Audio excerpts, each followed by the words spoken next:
جی السلام علیکم ورحمۃ اللہ وبرکاتہ۔ دیکھیں آپ کا جو سوال ہے وہ نہایت ہی حساس سوال ہے اس دور میں، لہٰذا میں امیر انیس صلی اللہ مقامہ کے اس شعر کے پیش نظر اپنی بات کا آغاز کرتا ہوں کہ خیال خاطر احباب چاہیے ہر دم، انیس ٹھیس نہ لگ جائے آپ گینوں کو۔ آپ کی یہ بات اپنی جگہ نہایت ہی قابل غور و فکر ہے۔ مدارس دینیا اور ہمارے حوزات علمیہ موجودہ دور میں روب زوال کیوں ہیں؟ کہیں مدرسوں میں تالے ہیں تو کہیں اشتہارات اور اطلاع عام کے باوجود طلاب و طالبات کا فقدان ہے، اور جہاں ہیں وہ وہاں بھی مطمئن نہیں، ان کا حال دشواریوں کا شکار اور مستقبل تاریکی کی نوید سنا رہا ہے۔ اس کی ایک وجہ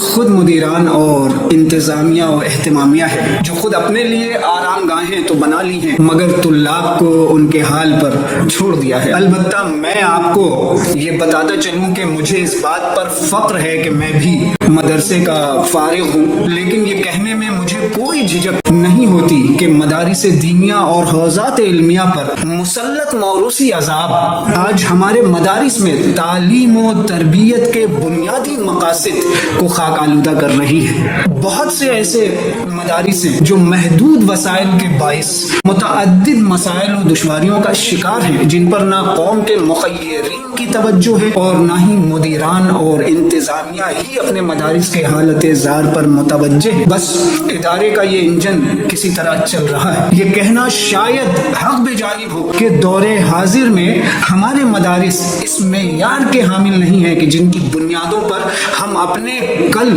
یعنی مستقبل کو تعمیر کر سکیں۔ یہی وجہ ہے کہ خود والدین اپنے بچوں کو مدارس میں داخل نہیں کر رہے ہیں اور مدارس کی تعلیم میں کوئی دلچسپی نہیں لے رہے ہیں، اور مدرسوں میں طلاب کا فقدان نظر آ رہا ہے۔ پھر آپ یہ دیکھیں کہ فارغین مدارس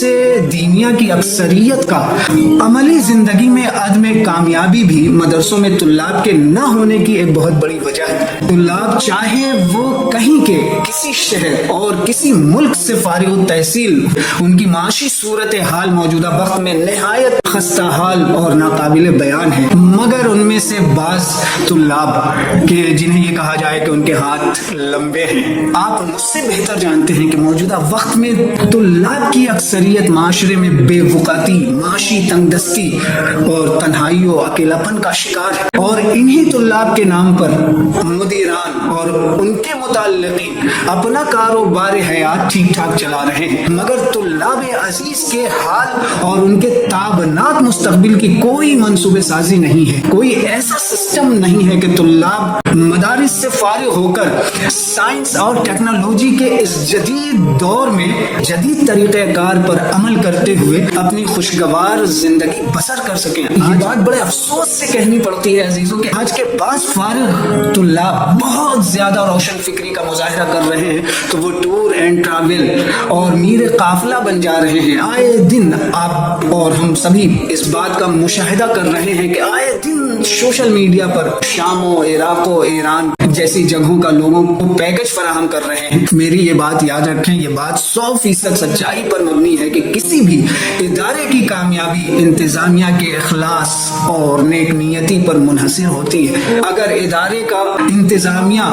اخلاص سے عاری ہوگا تو اس ادارے کی نیک نامی اور شہرت متاثر ہوگی، اور تو اس پس منظر میں اگر ہم مدارس کی بات کریں تو اکثریت کا جو حال زار ہے وہ روز روشن کی طرح عیاں ہے۔ دیکھیں آپ کی بات کا جواب یہی ہے کہ ہمارے دینی مدارس کا مستقبل یقیناً تابناک ہو سکتا ہے اگر حالات حاضرہ کے تقاضوں کو پورا کرنے والے مضامین و نصاب شامل کیا جائے، تاکہ مدارس کے فارغین خود کفیل بنے اور عزت و وقار کے ساتھ زندہ رہیں۔ آج مدارس علمیہ اپنے حقیقی کردار اور نسب العین کے تحفظ کے ساتھ ساتھ علم و حکمت اور افراد سازی کے ٹوٹے ہوئے سلسلے کو پھر سے بحال کرے۔ آج کے اس ترقیاتی دور میں مدارس دینیا اور حوزات علمیہ کو اس انداز سے آراستہ کیا جائے جن میں طلاب و طالبات کو عصری اور دینی علوم و فنون کی تحصیل کا حسین امتزاج میسر آئے اور وہ اپنی دینی و دنیاوی تعلیم تشکیل کا بہانہ کر سکے۔